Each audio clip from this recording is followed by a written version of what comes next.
À la croisée des chemins, une conversation s'engage. Sur cette mer de sable illuminée par un arbre gigantesque. Qu'est-ce que la vie?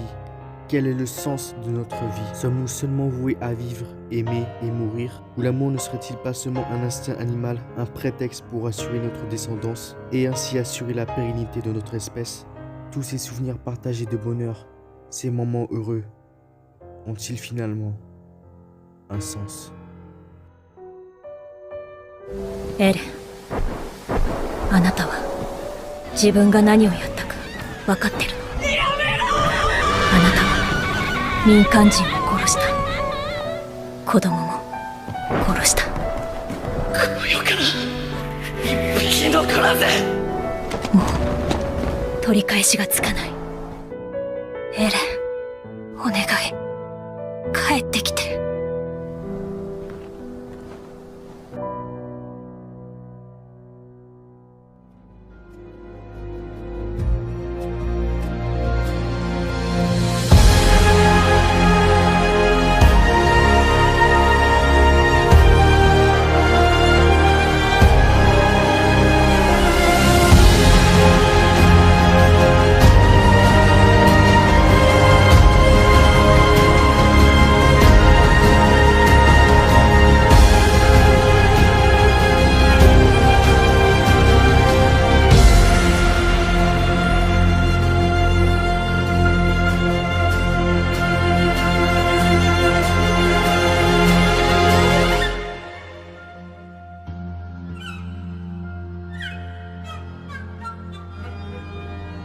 Le chemin, là où ni la vie ni la mort n'existent. Salut les Liliens, j'espère que vous allez bien. Il est l'heure pour moi de vous présenter ma review du chapitre 137 de l'attaque des titans. Un chapitre qui fera parler de sa fin, mais surtout de certains éléments que certains trouveront un peu tirés par les cheveux. Dans cette première partie de chapitre, nous aurons droit et nous reprendrons là où nous étions arrêtés, avec la fameuse rencontre entre Armin et Sieg. Mais surtout l'histoire de la naissance de la vie, comment la vie s'est propagée, et comment avant, la Terre était un monde inorganique, sans vie. Qu'une multitude d'éléments infinis ont réagi les uns avec les autres, se sont associés avant de se défaire pour se recomposer à nouveau, et ainsi de suite. Si bien qu'à la fin, un système a subsisté, et c'est ainsi qu'est née la vie. Et malgré des cataclysmes, des catastrophes, si la vie a perduré au final, c'est parce que par essence, par nature, elle se multiplie sans relâche. Elle s'est donc adaptée sans relâche, en toutes circonstances. Alors répondons à la question du début. Qu'est-ce que la vie? Le propre de la vie est de se propager. Mais alors, de quoi la vie a-t-elle peur? Qu'est-ce que tout être vivant redoute? La mort. Et donc par lien de cause à effet, l'extinction complète de l'espèce. Et donc l'extinction de l'espèce va contre ce but, contre la vie elle-même.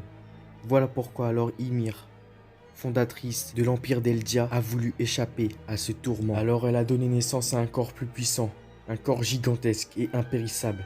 Et elle s'est réfugiée dans un univers où la mort elle-même n'existe pas. Autrement dit, le chemin par lequel tous les Eldiens sont connectés. Mais si Ymir est un être capable de créer un univers qui transcende la mort elle-même, pourquoi est-elle restée l'esclave du roi Freeze pendant plus de 2000 ans? À cette question, Sieg Yeager n'a aucune réponse. Il avoue ne pas la comprendre. Contrairement à Eren, qui lui a réussi. C'est pourquoi Ymir a pris son parti. Cette conversation continuera jusqu'à ce que Armin demande enfin à Sieg comment pourrait-il sortir d'ici.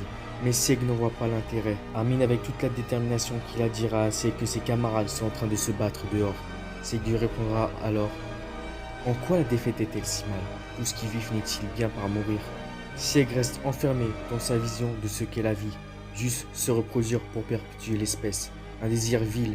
Et finalement, il pose la question, ne serions-nous pas finalement les pantins de cette vie qui nous force à vivre dans ce monde, à nous reproduire, puis mourir?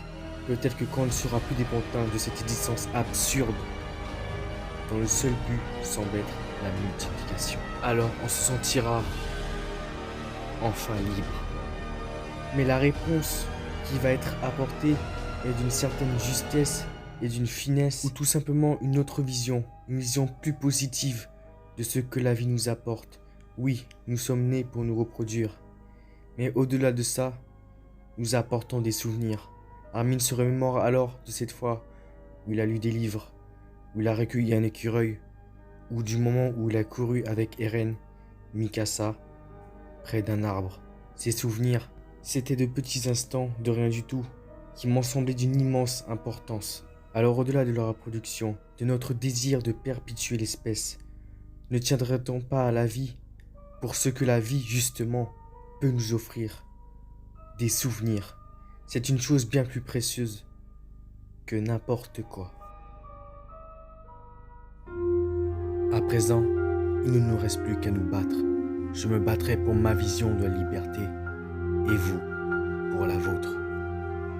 Mais à la fin, seul l'un des deux camps survivra. Les combats font alors rage en dehors du chemin. Reiner, Pieck, Jean, Connie, Annie et tout le reste du bataillon d'exploration, ainsi que Falco, Gabi, font face à une armée de titans, les anciens détenteurs du titan, au-delà des 2000 ans d'histoire d'Eldia. L'espoir semble s'évanouir très lentement. Pieck ne peut plus se transformer et a perdu l'une de ses mains.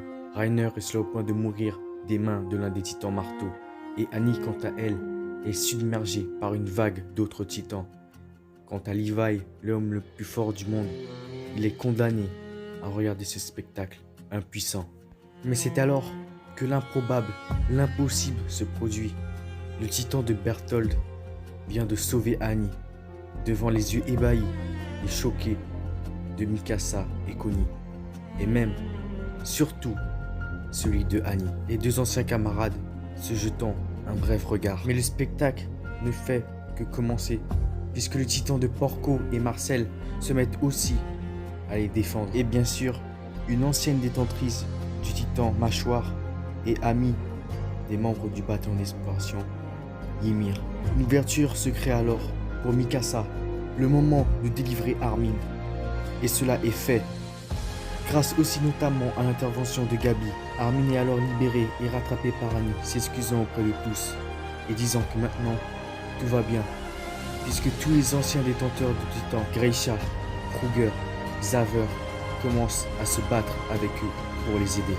Et dans cette cohue générale, une nouvelle personne apparaît, bien connue d'un certain Levi, Sieg Jäger. Et Armin nous apprend que Sieg a réveillé tous ceux qui se trouvaient dans le chemin et leur a demandé de leur prêter leur force. Mais une phrase reste dans ma tête, celle de Armin, qui parle justement du lien que les Eldiens ont par rapport au chemin.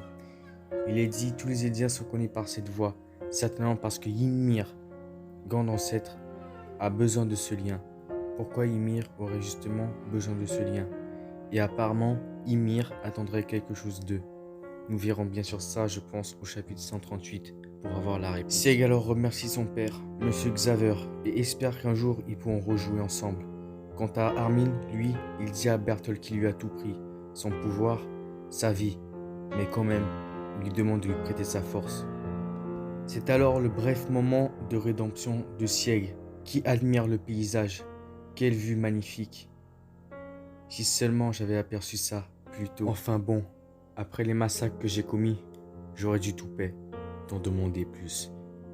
Et il se fait alors trancher par Levi, qui finalement tient sa promesse qu'il avait faite à Erwin. Le grand terrassement se stoppe alors, sous les yeux de tous les Eldiens qui avaient réussi à fuir, dont le père de Annie et la mère de Reiner, ainsi que tant d'autres. Et dans cette bataille incessante et chaotique, Jean finalement se dirige vers Eren et lui dit « Tu es vraiment une tête de suicidaire » et appuie sur le détonateur qui avait été précédemment laissé par Pieck et il fait sauter sa nuque. Après que Eren lui ait adressé un regard. Mais malgré cette explosion, comme précédemment, lorsque Gabi avait décapité Eren, sa tête essaye de se recoller.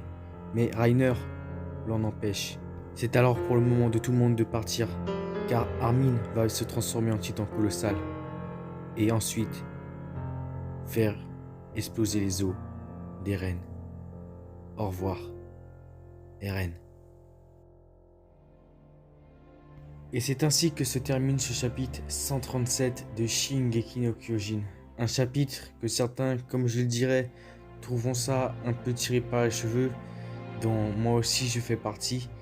Mais tout a un sens chez Isayama, tout possibilité d'écriture, mais il est vrai que concrètement, ça fait un peu du pouvoir de l'amitié, hein, comme à la Fairy Tail. Il reste encore 2 chapitres et Isayama, qui est bien sûr le maître en l'art, surtout des retournements de situation, ne nous laissera pas en plan comme ça. En tout cas, c'est mon avis.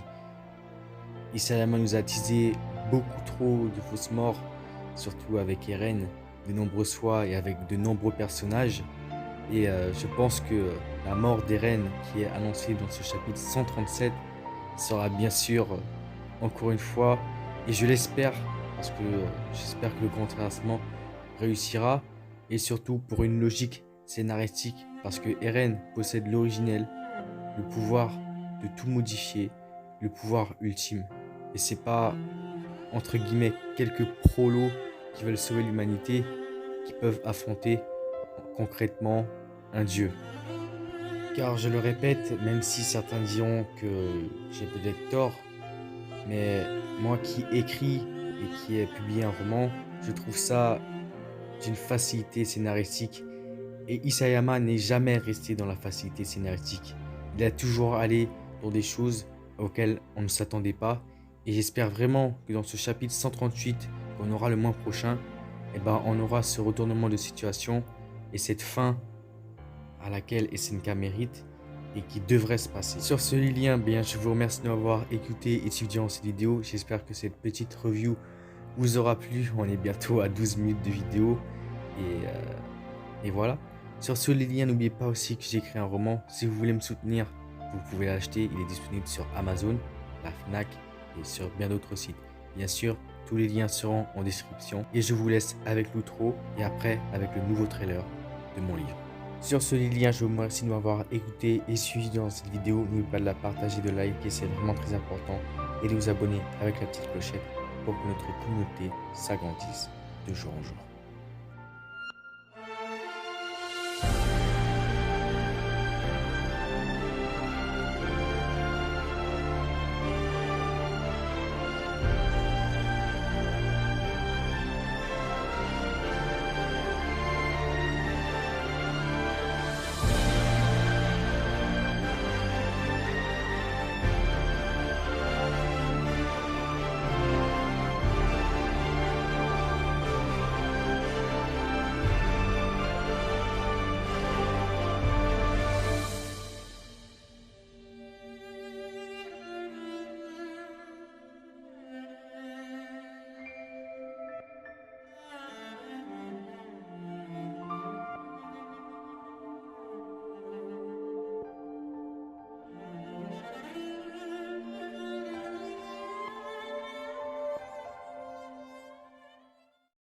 On dit que la justice est l'acte légitime de ceux qui ont souffert.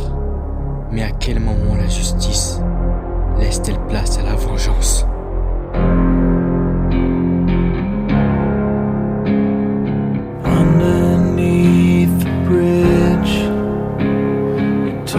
C'est seulement des enfants. Pitié. Maman,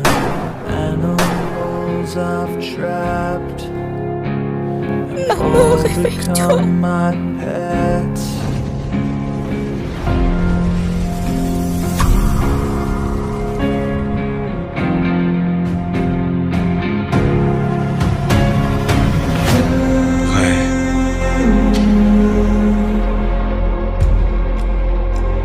Je ne pourrai jamais rentrer à la maison.